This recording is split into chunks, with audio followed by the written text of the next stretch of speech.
Hello everyone, this is Shamdas from CreativeItem. আজকের এই ভিডিওতে আমরা জানব HTML কি, HTML কিভাবে কাজ করে এবং আমরা কিভাবে HTML কোড লিখতে পারি। তো চলুন শুরু করা যাক। ভিডিওটি শুরু করার আগে আমরা HTML সম্পর্কে বেসিক কিছু কনসেপ্ট জেনে নিই। যেমন HTML কি, HTML আমাদের কেন প্রয়োজন, কিংবা HTML দিয়ে আমরা কি করি। সর্বপ্রথম আসি HTML কি। HTML অর্থ হচ্ছে Hypertext Markup Language, অর্থাৎ HTML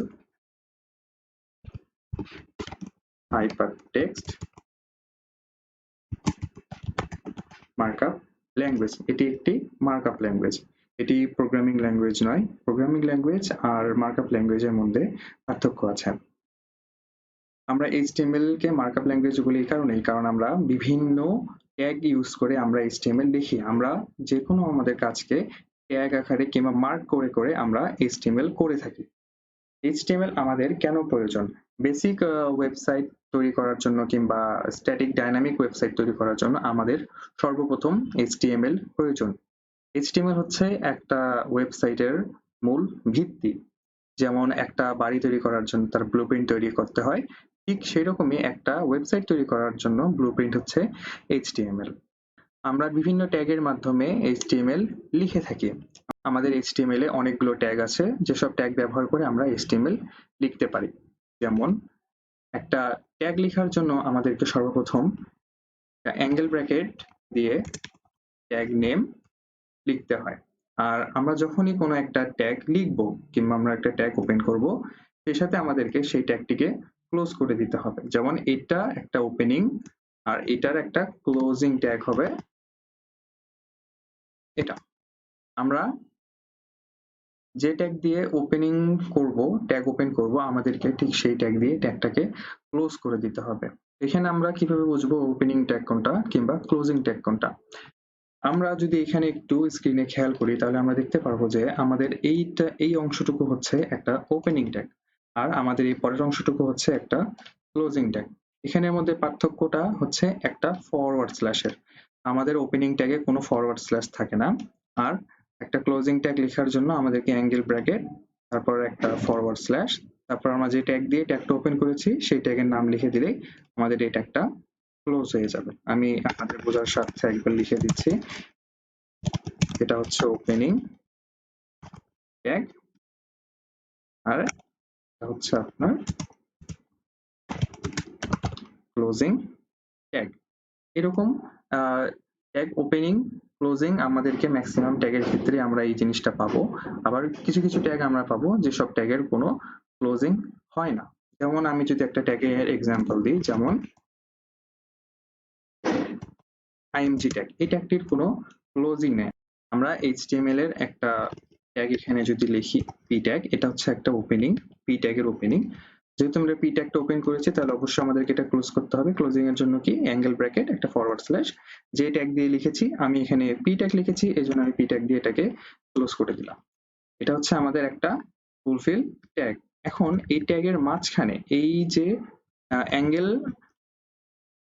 এই যে ওপেনিং ট্যাগ আর ক্লোজিং ট্যাগ, এই ট্যাগের মাঝখানে আমরা যেটা লিখবো সেটা আমরা আমাদের ওয়েব পেজের ডিসপ্লেতে দেখতে পারবো।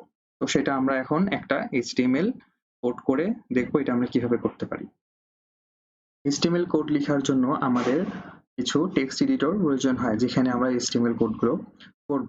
তো আমরা আমাদের উইন্ডোজে যে ডিফল্ট নোট এডিটর আছে সেটি দিয়েও আমরা এই HTML কাজটি করতে পারবো। সেটি করার জন্য আমরা স্ক্রিনে একটা রাইট বাটন ক্লিক করে এখান থেকে একটা নিউ টেক্সট ডকুমেন্ট ক্রিয়েট করে নিলাম। টেক্সট ডকুমেন্টের আমি এখানে একটা নাম দিয়ে দিলাম। নাম দিয়ে আমি এটাকে ওপেন করে নিলাম। ওপেন করে নেওয়ার পর এখানে HTML লেখার জন্য আমাদের কিছু নিয়ম আছে। আমাদেরকে HTML লেখার জন্য সর্বপ্রথম HTML ট্যাগ ইউজ করতে হয়। যেমন HTML opening and HTML close. এই HTML এর ওপেনিং ক্লোজিং এটার মাঝখানেই আমরা আমাদের ট্যাগগুলো লিখবো। HTML এর পর আমাদের কাছে আরেকটা ট্যাগ থাকে, সেটা হচ্ছে বডি ট্যাগ। এখানে বডি ট্যাগ লিখলাম, বডি ট্যাগটাকে এখানে ক্লোজ করে দিলাম। ক্লোজ করে দেওয়ার পর এখানে আমি একটা p ট্যাগ লিখি, p ট্যাগটাকে এখানে আমি ক্লোজ করে দিলাম।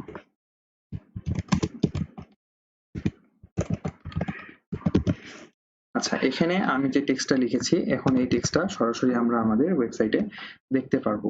অর্থাৎ আমরা যেটা ওপেনিং আর ক্লোজিং এই দুইটার মাঝখানে আমরা যে টেক্সটটুকু লিখবো এই টেক্সটটুকু আমরা আমাদের ওয়েব পেজে দেখতে পারবো। তো এটা আমরা এখন কিভাবে দেখব? আমরা আগে এই কোডটা লিখে কোডটাকে সেভ করব। সেভ করার পরে আমরা এখানে ফাইলসে যাব। ফাইলে যাওয়ার পরে এখান থেকে আমরা সেভ অ্যাজ নামে একটা অপশন পাবো। এখানে ক্লিক করব। ক্লিক করার পরে এখানে আমাদের যে নাম আছে এই নামটা আমাদের থাক, কিংবা চাইলে আমরা অন্য কোনো নামও দিতে পারি, কিন্তু নামের শেষে আমাদেরকে একটা এক্সটেনশন দিতে হবে।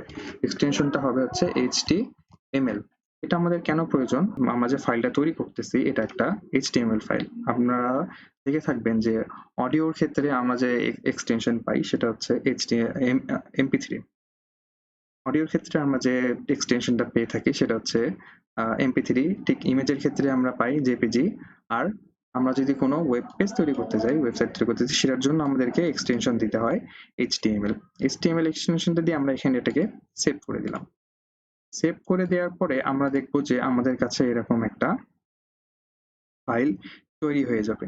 এই ফাইলের উপরে আমি যদি একটা ডাবল ক্লিক দিই, দিলেই আমরা এখানে ওই যে লেখাটা আমরা এখানে লিখেছি, এখানে আমি যদি একটু পাশাপাশি রাখি দুটোকে, এখানে আমি যে লেখাটা লিখেছি এই লেখাটাই আমরা এখানে দেখতে পাচ্ছি। তাহলে দেখেন এটা ওপেনিং আর ক্লোজিং এই দুইটার মাঝখানের অংশটুকু আমাদের এখানে শো হচ্ছে। আমরা যদি এখানে এখন কোনো কিছু চেঞ্জ করে যদি আমরা এখানে অন্য কিছু লিখি তাহলে আমরা সেটি আমাদের ওয়েবসাইটে দেখতে পারবো। যেমন লিখে আমরা এটাকে সেভ করলাম। এখানে সেভ করে আমাদেরকে ব্রাউজারটাকে একবার রিফ্রেশ করতে হবে, না হলেও আমরা সেই লেখাটা এখানে দেখতে পারবো না। আমরা HTML এখানে কাজ করে সেভ করব, তারপরে আমরা ব্রাউজারে এসে একবার এই যে কাজটা হয়েছে এটার জন্য আমরা এখানে HTML একটা রিফ্রেশ করব, তাহলে আমরা আমাদের আউটপুটটা আমাদের ব্রাউজারে দেখতে পারবো। তো আজকের ভিডিও এতটুকুই। বাকি ভিডিওতে আমরা HTML এর আরো বিভিন্ন ট্যাগ নিয়ে আলোচনা করব।